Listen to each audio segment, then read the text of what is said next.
Municipal Stadium, Cleveland, December 24th, 1950. I think it was the greatest array of players in one given game. Many of them are now in the Hall of Fame. The Waterfields, the Van Brocklins, the Grahams, Lavelles, Groses, they were innumerable.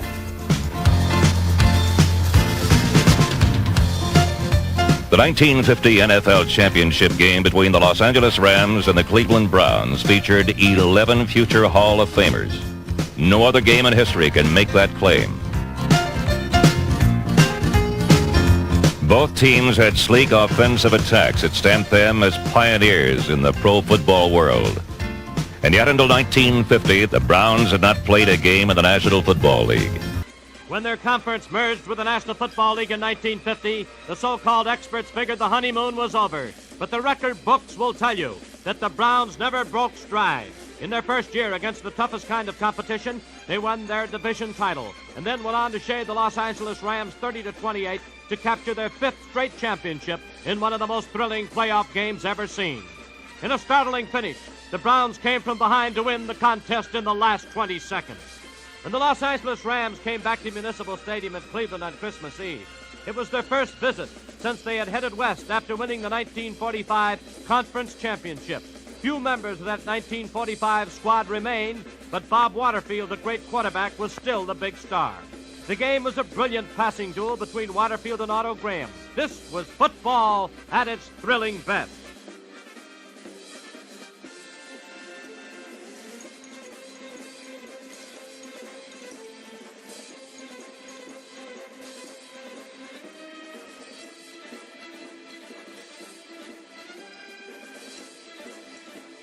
The very first play of the game brought the fans to their feet.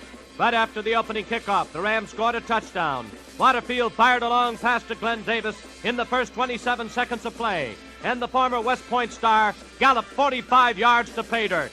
Waterfield's boot made it 7-0, and the Cleveland fans sank back in gloom, expecting the worst.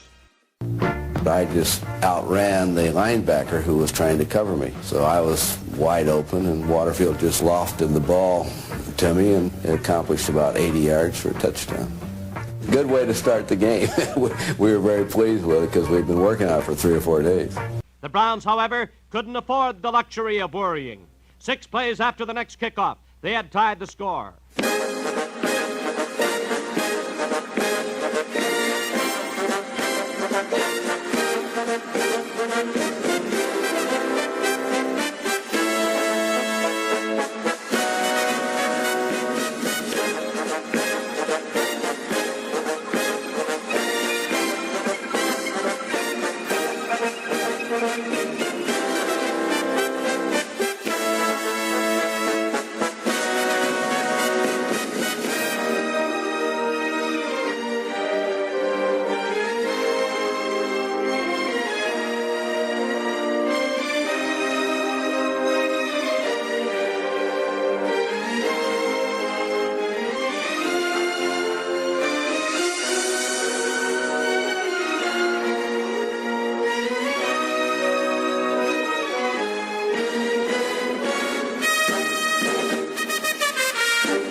The tie didn't last very long. The high-flying Rams came right back.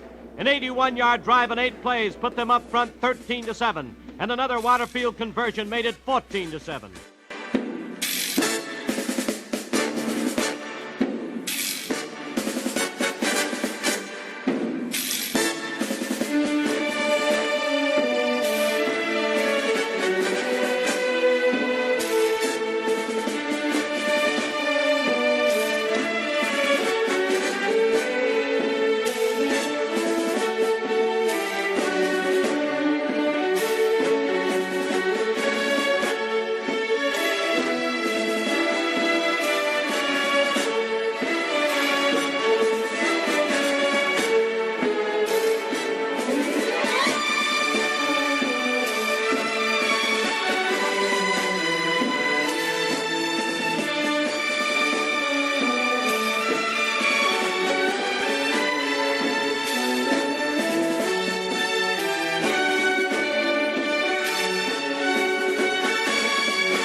second period just meant defending different goals. The crossbars looked the same no matter what end of the field they were on.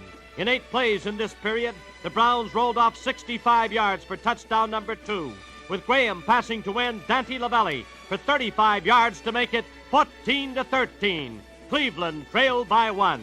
Then something happened to set the stage for the unbelievable tension that would come later in the game.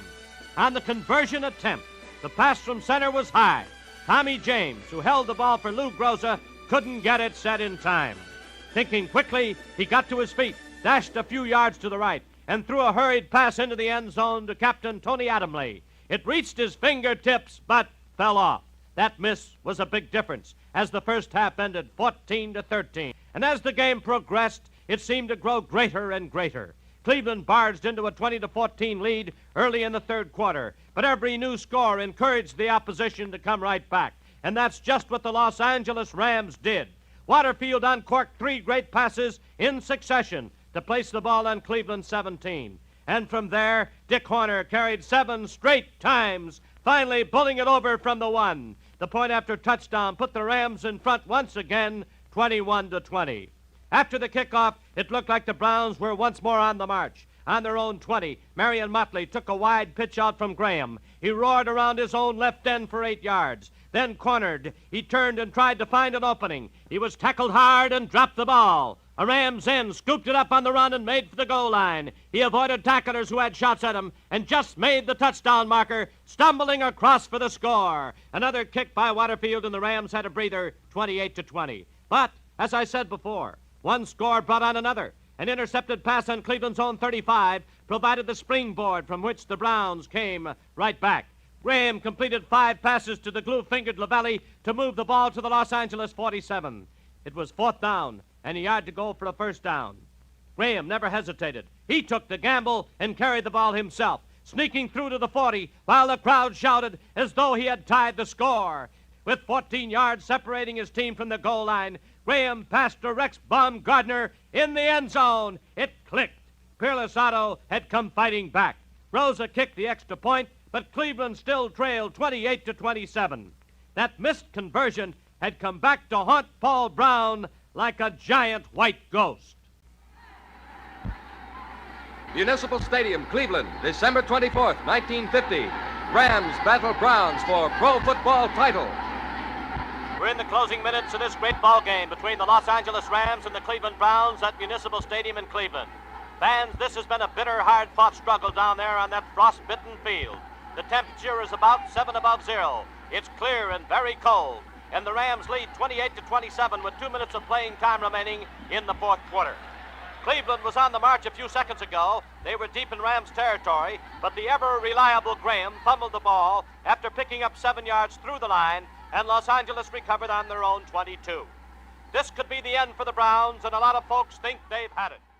We were leading going into about 3 minutes of the end of the game, and all we had to do was control that ball. We couldn't make a first down, so we had to kick. The ball is snapped, and Waterfield gets off a high spiraling boot. Cliff Lewis Cleveland picks up the ball. He's up to the 20, the 25, the 30, where he is hit by a hole. And we didn't have much time, maybe a minute to go.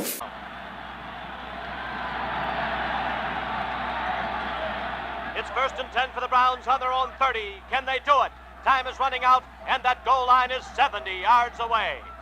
With the Browns in their huddle, there's no question in anyone's mind what Graham is going to do.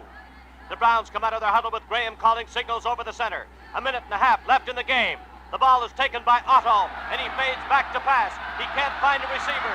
Now he moves into that pocket, and he's going to run with the ball. He's up to the 35, the 40, the 45, before he's hauled down. But it's enough for another first down. 28-27, Rams lead. The Browns out of the huddle quickly. About a minute to play. Graham once again calling signals. Back again to pass. He's looking for a target. Now he lets go toward the far side. And Rex Baumgardner comes out of nowhere, leaps high in the air to pull it in, and steps out of bounds to stop the clock.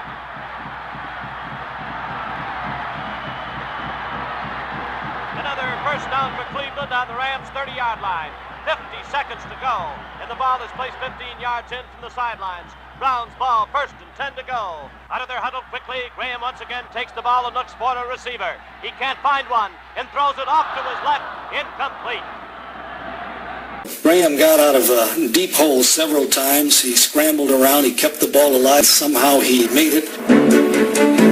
It was vintage Graham, a large part of the reason why, in 10 seasons with the Browns, he quarterbacked in 10 championship games.